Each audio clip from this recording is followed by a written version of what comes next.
जय हिंद फ्रेंड्स। मैं x cadet Alok Kumar आपके YouTube channel NC certificate exams ABC में वेलकम है।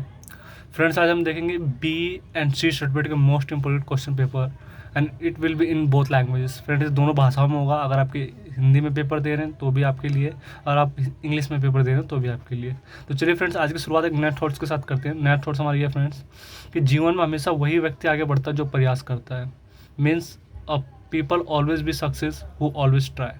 ओके, चलिए फ्रेंड्स, पहला क्वेश्चन देखते हैं। इन विश्राम position the weight of body is place on dash feet. तो विश्राम की पोजिशन हालात में शरीर का वजन किस पैर पर रखते हैं? तो दोनों पैर पर रखते हैं। उसके बाद the drill is the base of dash, यानी ड्रिल क्या है? डैश की नींव है, यानी अनुशासन की नींव है। अच्छा, ड्रिल इज डैश टाइप, यानी ड्रिल कितने प्रकार की होती है? तो दो प्रकार की होती है, हमेशा याद रखिएगा। The strength of honour of president is dash cadet, यानी राष्ट्रपति के लिए गार्ड ऑफ ऑनर में कैरेटों की संख्या कितनी होती है? तो 150 होती है। इसके अलावा friend, in attention position both heels are kept together in line feet turn out equality forming an angle from degree. सावधान की स्थिति में दोनों एडिया मिली हुई और पैर खुले हुए थे, जिनके बीच 10 डिग्री का कोण होता है। कितने डिग्री होता है? 30 डिग्री का कोण बनता है, हमेशा याद रखिएगा। आगे चलती हैं, ठीक है। देखिए फ्रेंड्स, आपको हमेशा याद रखना, ठीक है, कि अगर आपको कभी फॉल्स एंड ट्रू लिखने के लिए आए, यानी सही और गलत लिखने के लिए आए, तो आपको ऐसे निशान नहीं बनाने, मतलब गलत की जगह कट का और ये सही की जगह राइट का, ठीक है। आपको उसके आगे बस गलत या फॉल्स लिखना है, ठीक है, ऐसे लिखना है। अच्छा देखिए, पहले देखिए, etiquette cadet cannot give guard of honour to prime minister, यानी क्या है? सीनियर डिवीजन के जो कैडेट्स होते हैं प्रधानमंत्री को गार्ड ऑफ ऑनर नहीं दे सकते, तो क्या है? गलत है।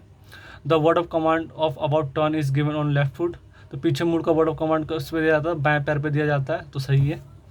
The angle of rotation of in 90 degree dash, मतलब क्या नाम है? पीछे मुड़ में 90 डिग्री मुड़ा जाता है, तो क्या फ्रेंड्स? ये भी गलत है। When getting on parade with rifle, the rifle is carried out on तोल शस्त्र, राइफल के साथ परेड पर राइफल तोल शस्त्र होती है, तो क्या सही है। दाहिने देख के कार्रवाई में दाहिना गार्ड भी दाहिने देखता है, तो क्या है फ्रेंड्स? गलत है। अब देखिए 10 मार्क्स में आते हैं। What are the aims of foot drill? तो फुट ड्रिल के क्या उद्देश्य हैं? तो देखिए, to include sense of discipline, create self confidence, the equality of immediate and implicate obedience to orders, to improve bearing smartness appearance and turn out, यानी अनुशासन की भावना पैदा करने के लिए, आत्मविश्वास पैदा करने के लिए, आदेश का तुरंत पालन करने और काबिलियत हासिल करने के लिए, व्यक्ति के कर्तव्य रंग और आकर्षण को उक्ति को सुधार करने हेतु। आगे चलते फ्रेंड्स, अगले क्वेश्चन में चलते हैं। देखिए अगला क्वेश्चन है, देखिए 10 नंबर में आता है, बड़ा इजी होता है। सीनियर डिवीजन यूनिट में provide guard of honour the following, यानी एसडी कैडेट किन किन मतलब पदाधिकारियों को गार्ड ऑफ ऑनर दे सकता है? देखिए, तो पहले इंग्लिश वाले देखिए, it's they can give the president, vice president, PM, governor, chief commissioner, union territory, defence minister, उसके बाद डिफेंस मिनिस्टर, चीफ मिनिस्टर और chief of army staff, navy and air force, defence secretary, GOC or equivalent and navy and air force chancellor, vice chancellor of university and director general of NCC. यानी कि भारत के राष्ट्रपति, राज्यपाल, रक्षा मंत्री, राज्यों के मुख्यमंत्री, नेवी और वायु के चीफ कमिश्नर, यूनिवर्सिटी के चांसलर और एनसीसी कैडेट के जनरल, इन सबको क्या एनसीसी कैडेट क्या होता है? गार्ड ऑफ ऑनर दे सकता है। अब देखिए, dash round are filled in magazine of 5.56 mm INSAS rifle, यानी 5.56 mm इंसास के मैगजीन में कितने राउंड भरे जाते हैं? तो हमेशा याद रखिएगा फ्रेंड्स, 20 राउंड भरे जाते हैं। 7.62 mm SLR की कारगर रेंज कितनी होती है? तो 500 गज, हमेशा याद रखिएगा। The full form of MPI, तो मेन पॉइंट इम्पैक्ट होता है। उसके बाद the normal rate of fire of SLR is dash round पर मिनट, तो SLR पर मिनट में नॉर्मल रेट ऑफ फायर कितना होता है? तो 20 राउंड पर मिनट होता है।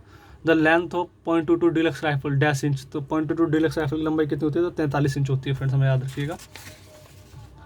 उसके बाद अगले क्वेश्चन की ओर चलते हैं। देखिए 5 नंबर में आया हुआ है, what are the principle of aim, यानी शस्त्र का क्या फ़ायदा है? तो बाईं आंख बंद करो, ऑपरेचर के बीच टारगेट को देखो, पॉइंट ऑफ एम चुनो, उसका 4 साइड नॉक पॉइंट ऑफ पर लगाओ, यकीन करो कि क्या है? साइड सीधी खड़ी है। Right qualities of good firer, तो एक अच्छे फायरर के गुण लिखो। तो गुड एमिंग होना चाहिए, अच्छी मतलब फर्म होल्डिंग होना चाहिए, गोल्ड ट्रिगर ऑपरेटर होना चाहिए, यानी दुरुस्त शस्त्र, मजबूत पकड़ और अच्छा ट्रिगर ऑपरेटर करने वाला होना चाहिए। कल क्वेश्चन पे चलते हैं friends. Write down the full form of the following, आपको इन चीज़ों के फुल फॉर्म लिखने हैं। MMG का मतलब क्या होता है? तो मीडियम मशीन गन होता है। MPI क्या होता है? मेन पॉइंट ऑफ इम्पैक्ट होता है। इंसास यानी Indian national small arm system होता है। LMG यानी लाइट मशीन गन होता है। SLR क्या होता है? सेल्फ लोडिंग राइफल होता है। फिर आगे चलते हैं फ्रेंड। देखिए एनसीसी सॉन्ग लिखने के लिए आ जाता है आपको 8 लाइन एटलीस्ट याद होना चाहिए, ठीक है। और ये 10 नंबर फ्री के नंबर होते हैं फ्रेंड्स, मैं आपको बता दूँ। आगे चलते हैं, ठीक है। तो ये देख लीजिए, आपको ऐसा आता है, right the names of India's 5 hill station, 5 number में आता है। तो भारत के 5 पहाड़ी स्टेशनों के नाम लिखिए। तो श्रीनगर, ऊटी, दार्जिलिंग, कुल्लू मनाली, शिमला, ठीक है, ये सब करके आप लिख सकते हो, नैनीताल वगैरह। उसके बाद right down the capital of the flowing state, यानी जैसे झारखंड का स्टेट क्या है, तो रांची हो गया, जम्मू एंड कश्मीर का श्रीनगर, हरियाणा का चंडीगढ़, बिहार का पटना और अंडमान निकोबार का पोर्ट ब्लेयर। ऐसा आपको याद होना चाहिए। उसके बाद आगे चलते हैं। Right down the names of India's 5 main festival या मेजर फेस्टिवल करके क्वेश्चन आता है। देखिए, तो भारत के प्रमुख त्यौहार का नाम है, तो होली, दिवाली, क्रिसमस, रक्षाबंधन, दशहरा और मुहर्रम। उसके बाद क्या है, और right down the names of language used in the following states, ठीक। तो यानी निम्न राज्यों में कौन कौन सी भाषाएं बोली जाती है। तो देखिए, केरल में मलयालम बोली जाती है, असम में असामी बोली जाती है, पश्चिम बंगाल में बांग्ला बोली जाती है, तमिलनाडु में तमिल बोली जाती है और आंध्र प्रदेश में तेलुगु बोली जाती है। इसके अलावा देखते हैं friends, write down the 5 main hindrances in the way of national integration, यानी भारत में राष्ट्रीय एकता को विघटित करने वाले कौन कौन से तत्व हैं। तो जातिवाद, रंगभेद, भाषावाद, राजनीति और धार्मिक मतभेद। ये क्या भारत में क्या है, एकता को विघटित करने वाले मेन तत्व हैं। अब देखिए इजी क्वेश्चन है फ्रेंड 5 नंबर में। Write down the names of 5 major rivers of India. तो भारत के 5 प्रमुख नदियों के नाम बताने हैं, कौन कौन सी हैं।